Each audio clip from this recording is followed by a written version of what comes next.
오늘 설교 제목은 사마리아 땅에 전하신 진리의 복음입니다. 마태복음, 복음이죠. 마가복음 복음입니다. 역시 요한복음도 복음입니다. 사도 요한이 기록한 복음입니다. 그래서 이 복음은 저와 여러분을 구원으로 인도하고 계시죠. 구원을 위해서 우리에게 복음을 기록하여 남기셨고 또 하나님께서 선포하시는 말씀으로 주셨습니다. 그 복음으로 인하여 많은 영혼들이 주님께로 가요. 주님께로 그들의 발걸음을 옮겨서 주 안에서 삶을 살게 됩니다. 그것을 우리는 구원이라고 합니다. 오늘 복음도 마찬가지예요. 예수님께서 사마리아 여인에게 사마리아 땅에 복음을 전하러 가셨다가 사마리아 여인에게 복음을 전하신 말씀이죠.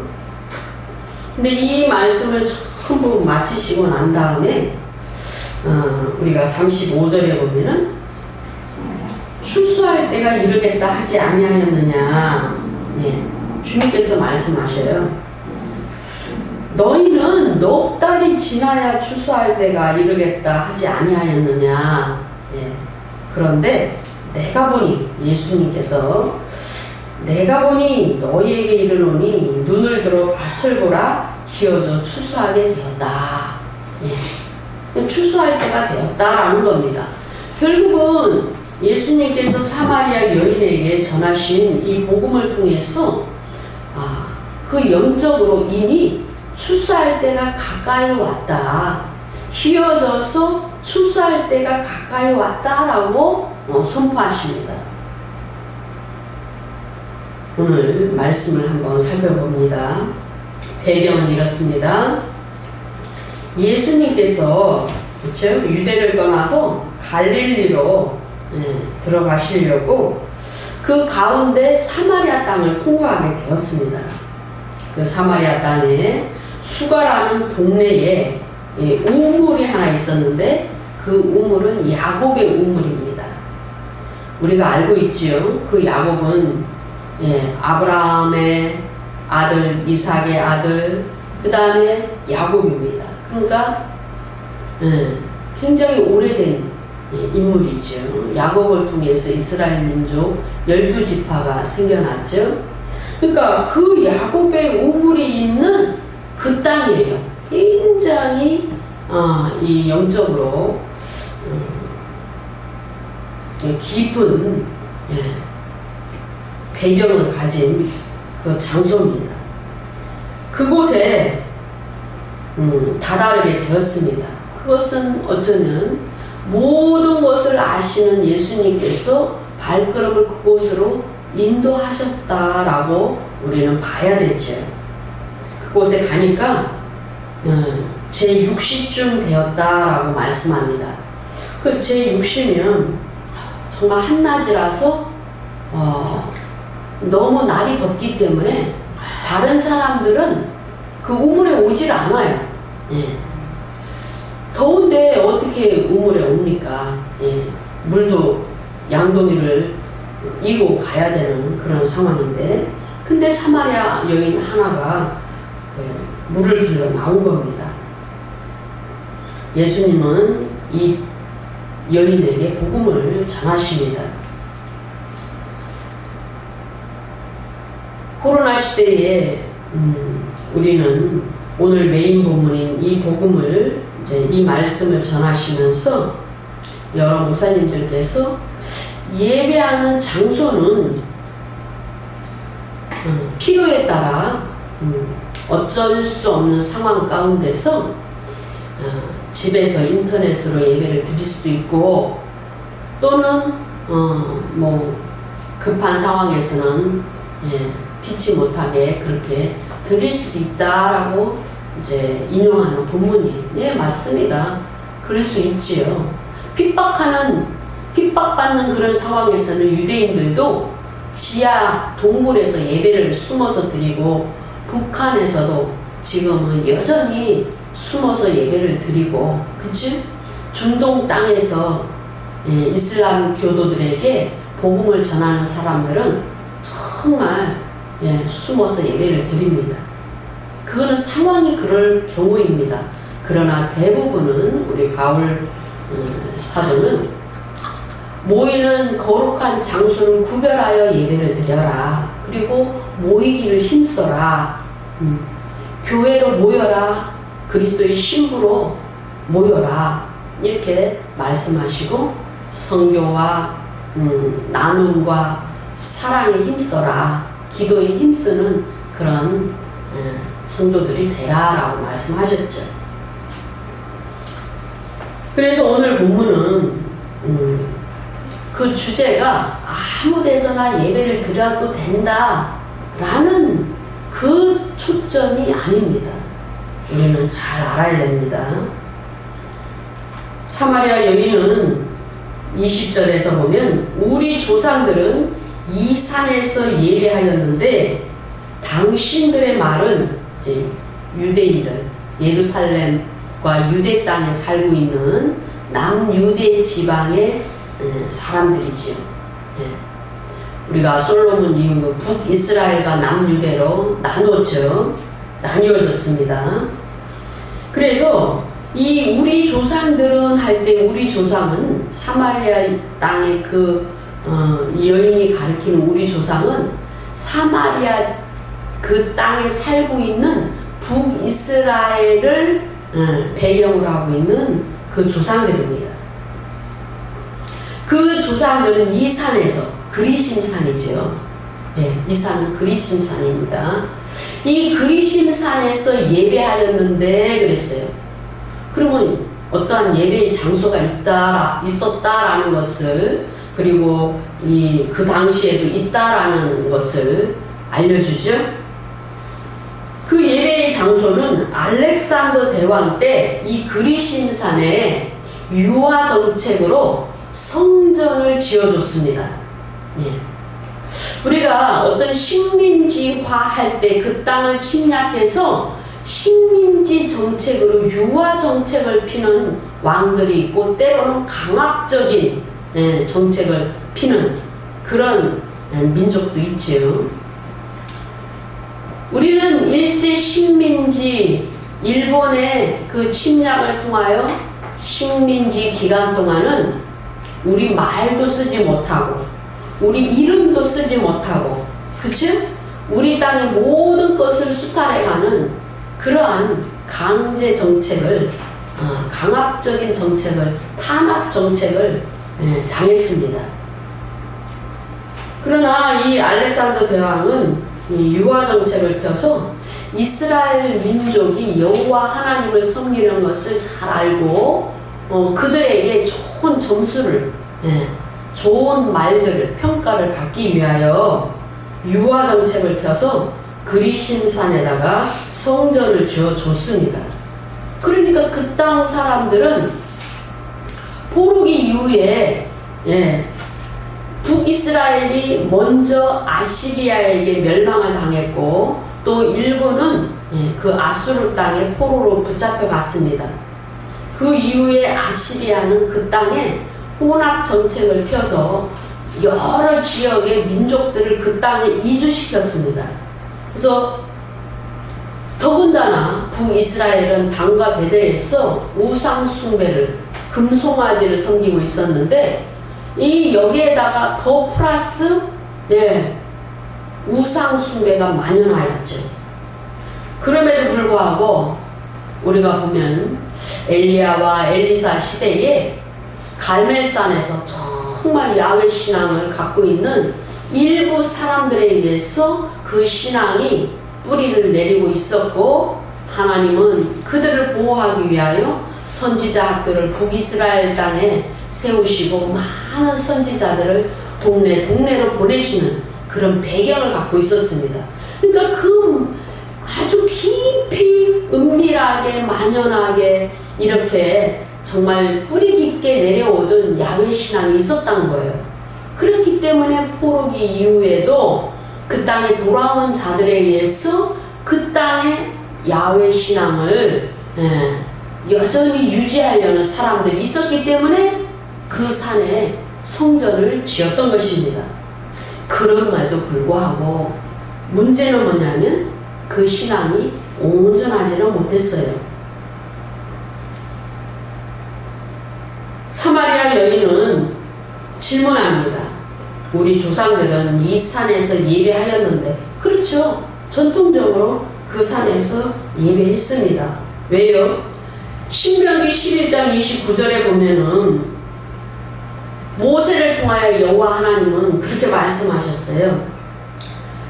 이제 장차 너희들이 가나안 땅으로 들어갈 터인데 내가 얻을 그 땅, 가나안 땅에 너희들을 내가 인도하여 들어갈 터인데 너희들이 그 땅에 들어가면은 거룩한 한 곳, 주님이 이름을 두실 거룩한 한 곳을 찾아 나아가서 그렇게 그곳에서 예배하라 라고 말씀하셨죠. 신명기 11장 29절에는 특별히 그 그리심 산에서 여호수아를 통하여 축복을 선포하고 모세도 그곳에 축복을 선포했다라고 말씀합니다. 그러니까 사마리아 땅에 있는 그 그리심 산에서 축복을 선언한 배경이 있습니다.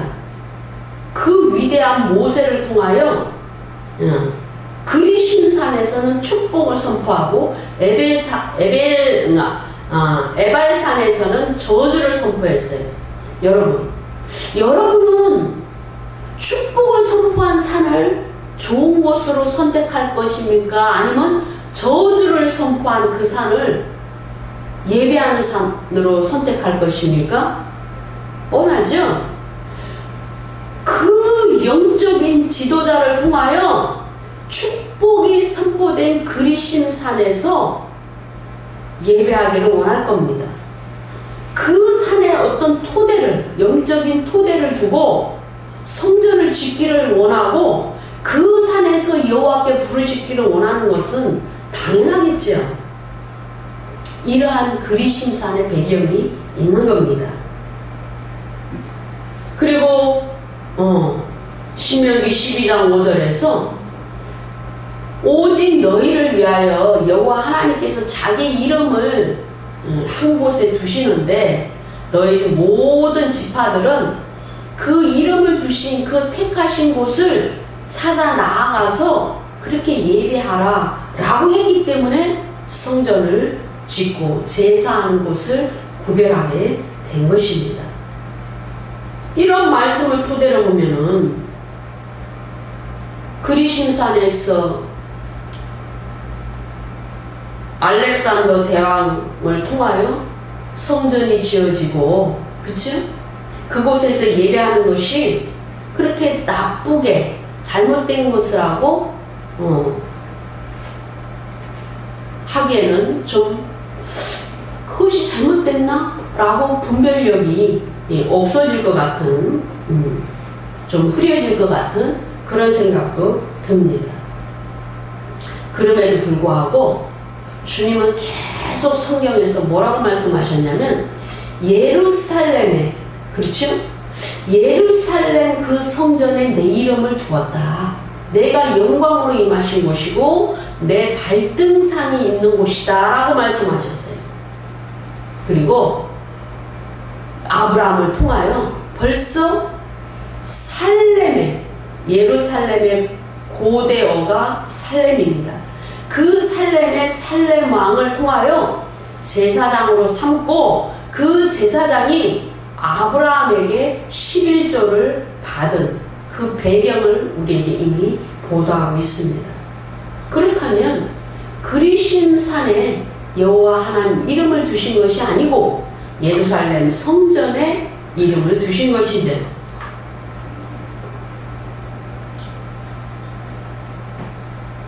그러므로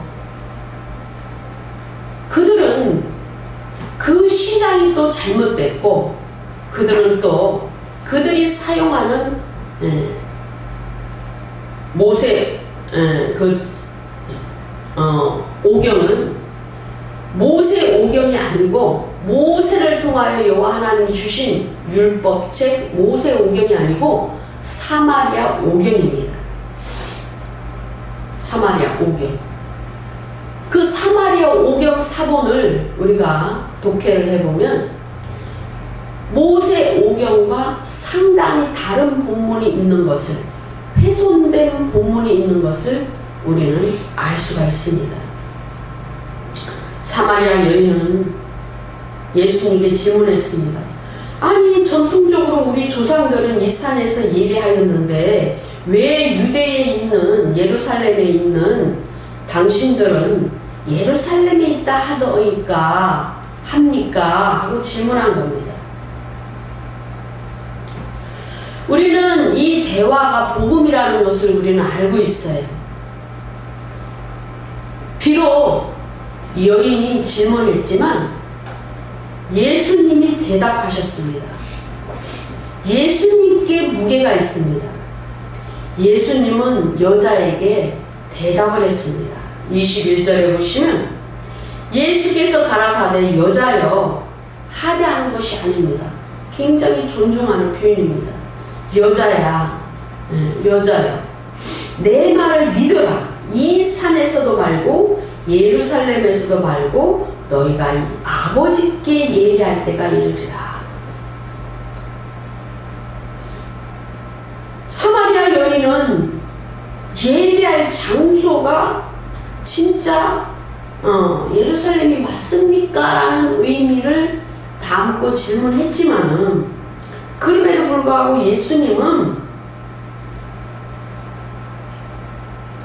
사마리아 여인에게 복음을 전하는데, 진리의 말씀을 선포하는데, 너희가 아버지께 예배할 때가 이르리라 라고 말씀합니다.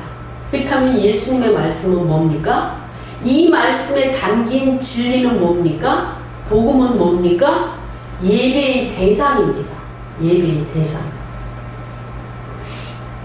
십계명에서도 창조주 하나님을 믿으라. 여호와 하나님 위에는 다른 신을 두지 말라. 이것이 1계명입니다. 복음의 최우선은 뭡니까? 최우선적인 1차적인 그 복음의 제시가 예배의 대상을 바르게 하는 겁니다. 그들의 배경은 단과 베델에서 금송아지를 섬겼던 이력이 있습니다. 영적 배경이 있습니다. 그곳에서부터 잘못된 것이죠. 그래서 사마리아 오경은 모세의 오경과 다른 많은 본문들이 들어가 있고 오경이 훼손됐습니다. 우리가 시험 보는 수험생들이 여러 참고서를 쓰고 여러 문제지를 풀어요. 아니, 왜 한 문제지를 풀지 않고 여러 문제지를 풉니까? 문제의 성향도 다르고 또 난이도도 다르고, 그렇죠? 그런 여러 유형의 문제를 풀어보려는 의도로 여러 문제집을 선택하여 연습하는 겁니다.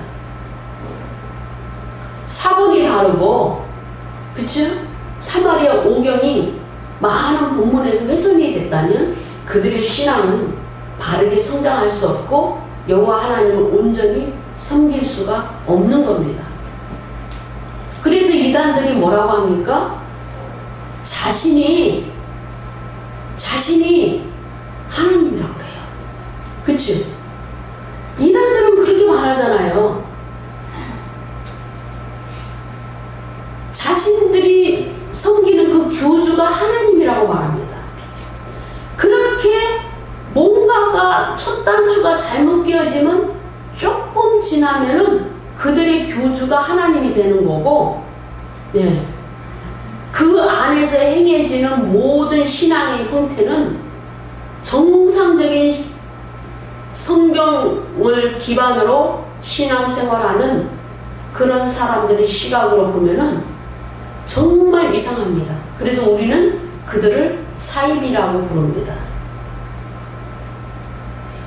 그들의 선포하는 복음이나 그들이 가르침은 전혀 다르기 때문에 이단이라고 말하고 우리는 그들을 사입이라고 말하는 거죠.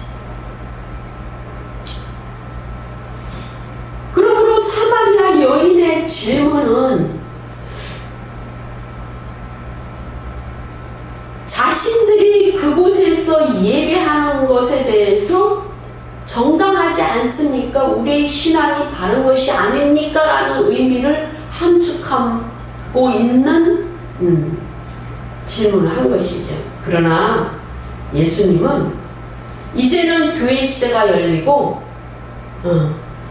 이제는 하나님의 경륜에 있어서 그 하나님께서 직접 육체로 오셨기 때문에 그 육체로 오신 하나님께 예수님께 속하는 그러한 경륜의 시대에 왔기 때문에 이제는 그 예수님께 속해야 된다. 아버지를 예배해야 된다. 아버지께 온전히 예배해야 된다. 그렇게 복음을 전한 것입니다. 예배의 대상을 바르게 한 것이 1차적인 복음의 순서라고 예수님은 말씀합니다. 우리는 그것을 엿볼 수가 있어요. 사마리아 여인이 질문한 그것에 무게가 있는 것이 아니고 예수님이 전하신 진리의 말씀에 무게를 두어야 됩니다. 그러나 우리는 이 본문을 사마리아 여인에게 초점을 두고 이 말씀을 그렇게 이해하는 사람들이 되게 많습니다.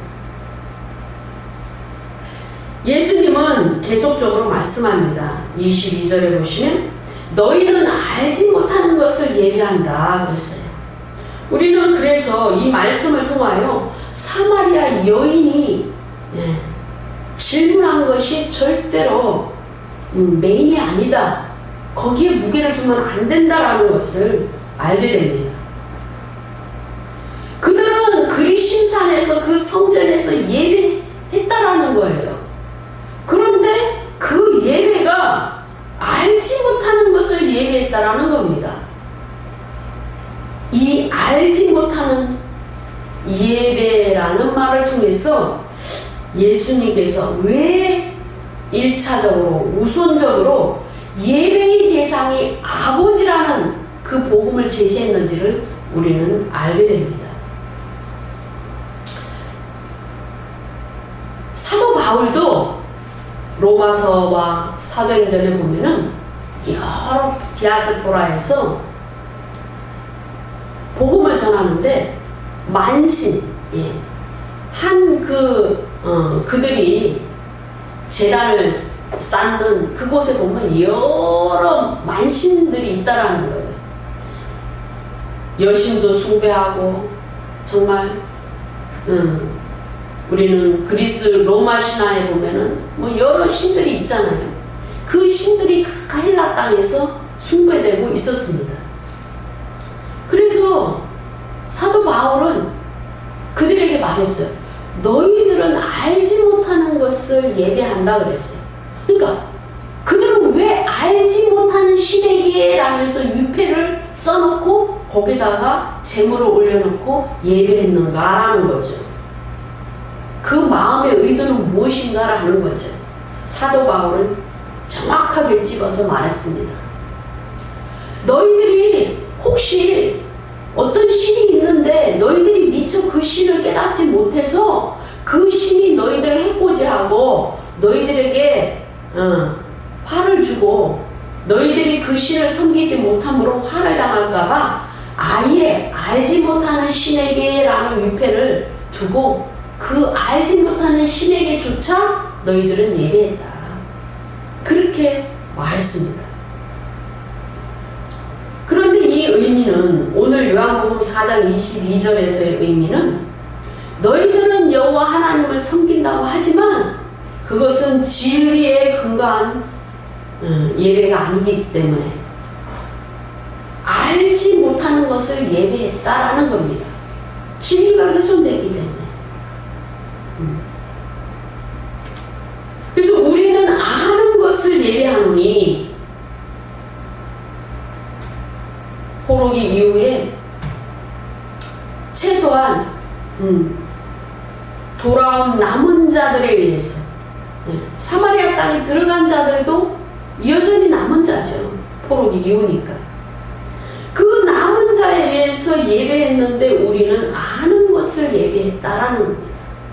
여호와 하나님은 아는 것을 예배했다. 이는 구원이 유대인에게서 났다. 왜요? 모세는 이스라엘의 육적인 조상이고 또 그 이후에 예언자들을 통하여 주신 말씀을 예언서로 기록하셨고 또한 그 이후에도 계속적으로 하나님을 섬기고 하나님을 예배하고 하나님을 전파하는 그 모든 일을 유대인들이 했다라는 거예요. 왜요? 출애굽기 19장에 보면 이스라엘 백성들을 애굽에서 430년 동안 노예 생활하고 이제는 그곳에서 큰 민족을 이루어서 가나안 땅으로 옮기실 때 출애굽기 19장에 보면은 그 이스라엘 민족을 여호와 하나님이 제사장 국가로 세웠다라고 말씀합니다. 이제는 시내산에서 이스라엘 백성들은 하나님이 백성이 된 것입니다. 열방은 이방인이 되고 이스라엘 백성만 하나님을 따르고 하나님의 백성이 된 것입니다.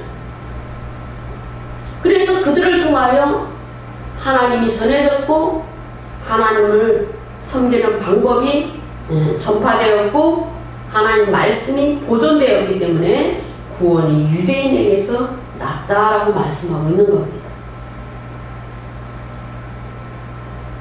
그러니까 주님은 정확하게 이미도 진리의 말씀을 통하여 전해준 그 여호와 하나님께 예배해야 된다.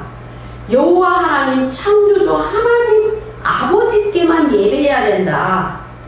그들의 우상 숭배를 지적한 겁니다. 이제는 23절에서 주님은 말씀합니다.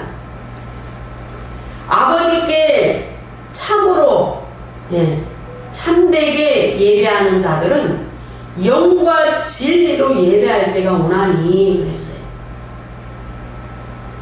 아버지께 예배해야 되는데 그 아버지를 진짜 참되게 예배하는 자들은 어떻게 참되게 예배해야 되는가? 영과 성령과 진리의 말씀으로 예배할 때가 오나니 그랬어요. 신령, 우리 한글 버전으로 신령이라고 번역된 이 영은 스피릿이 아니에요. 푸뉴마입니다. 푸뉴마는 성령입니다. 스피릿을 대문자로 쓴 경우도 있어요. 그것은 하나님의 영을 가리키고 소문자로 쓴 영은 우리의 인간의 영을 가리킵니다. 근데 푸뉴마라고 분명하게 기록하고 있기 때문에 성령과 진리로 예배할 때가 오나니 그랬어요. 주님은 성령을 우리에게 부어주시려고 이 땅에 오셨어요. 그러니까 이제는 아버지를 예배해야 되는데 그 아버지를 온전히 참되게 예배하는 방법은 뭐냐? 성령과 진리의 말씀으로 예배해야 된다. 이때가 그때다라고 복음을 제시하는 겁니다. 분명히 마태복음에서도 이제는 물과 불로 세례를 줄 때가 가까이 왔다. 세례 요한도 나는 물로서 세례를 주지만 내 뒤에 오시는 분은 불로 너희들에게 성령을 주실 때가 되었다. 그러므로 우리는 왜 그리심산에서 예배하는 자들을 온전히 아버지께 예배하지 못했고 그 참된 예배가 되지 못했는가를 우리는 분명하게 알 수가 있습니다. 이때는 여전히 성령이 부어지지 않았고 그들은 모세 오경이 아니고 사마리아 오경을 사용하고 있었기 때문에 그 진리가 훼손됐기 때문에 온전히 하나님을 예배할 수가 없었습니다. 그러므로 이 내용은 복음이죠. 진리를 선포하고 예배의 대상을 선포하는 이 말씀은 복음입니다. 복음을 전하신 겁니다.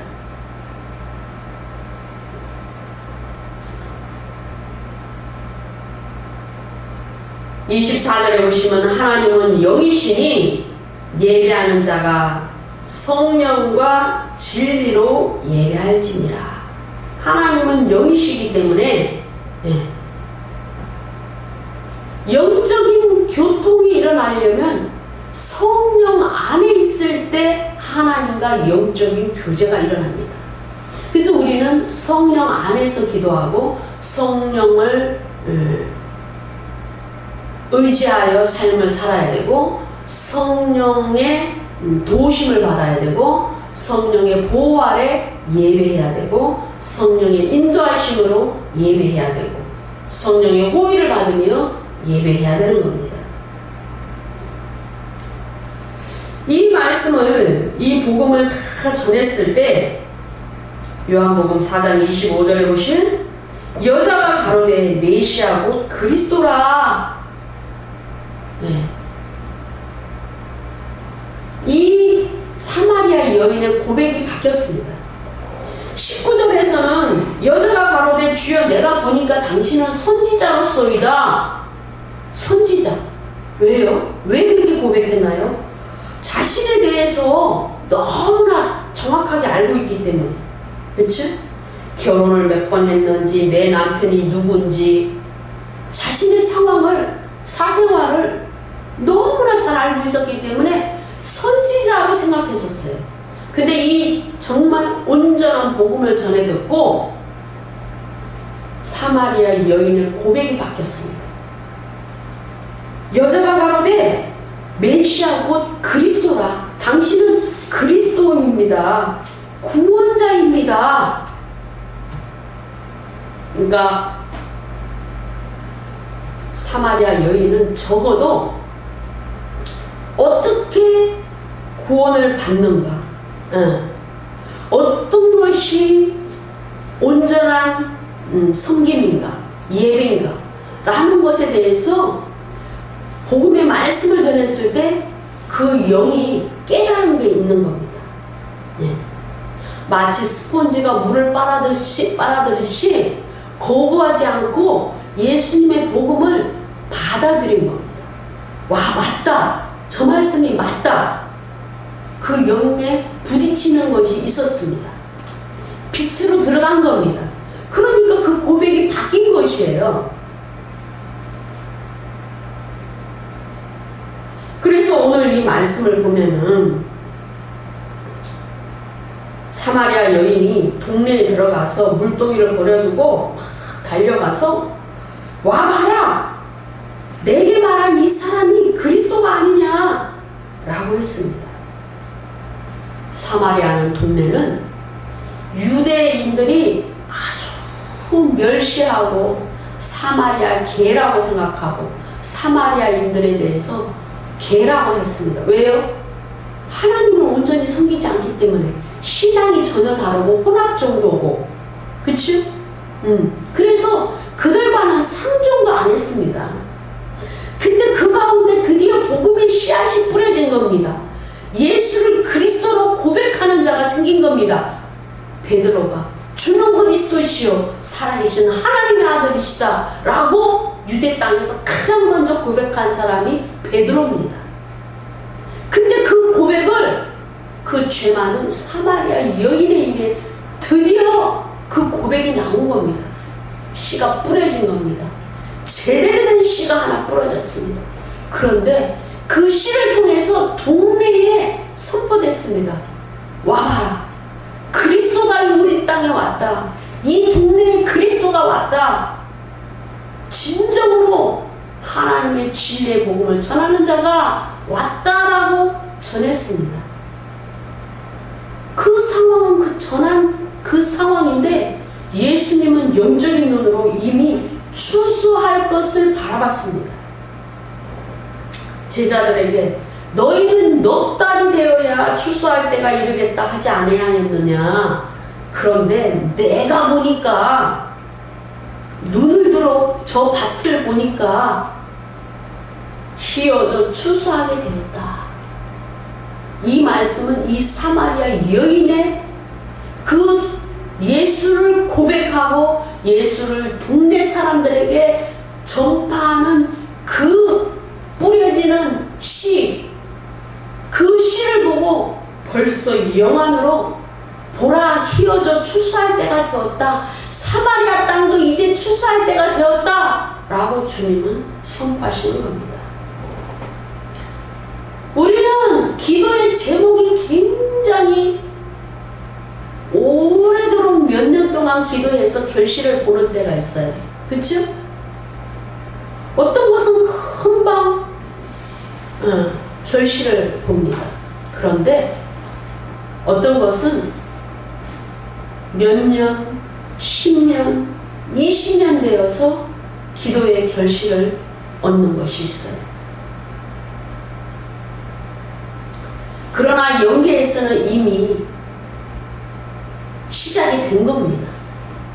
그러나 그 기도가 빨리 결실을 맺고 빨리 추수를 하는 것은 우리에게 달렸습니다. 우리의 기도를 통하여 성령이 움직이시고 기도를 통하여 천사가 움직이고 기도를 통하여 순종을 통하여 하나님이 일하시는 겁니다.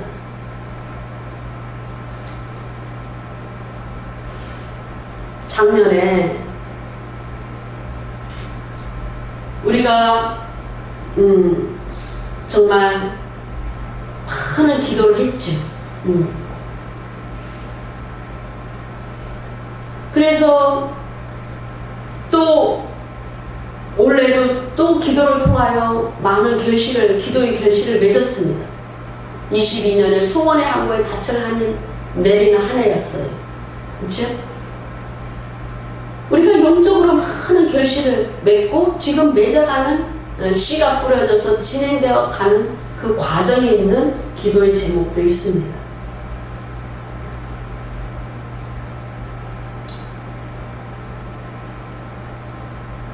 그러므로 우리는 영적으로 바라봐야 돼요. 네. 하나님의 카이로스의 때죠. 지금은 영적인 계절에 있어서 가을 절기에 접어들었습니다. 지난 레드몬 때도 많은 영적으로 이 지구촌에 많은 일들이 일어났죠. 그래서 우리는 지금 하나님의 카이로스 때에 정말 마지막 영적 추수기에 들어갔다고 선지자들이 선포하고 있는 이유가 바로 그것입니다. 그러므로 우리는 더 성령으로 무장하고 진리의 말씀으로 성숙하고 그 진리의 말씀이 우리의 영의 양식이 돼야 됩니다. 생명의 성령의 법이라고 했어요. 그렇지? 생명의 성령의 법. 네. 그 성령이 생명의 성령의 법이에요.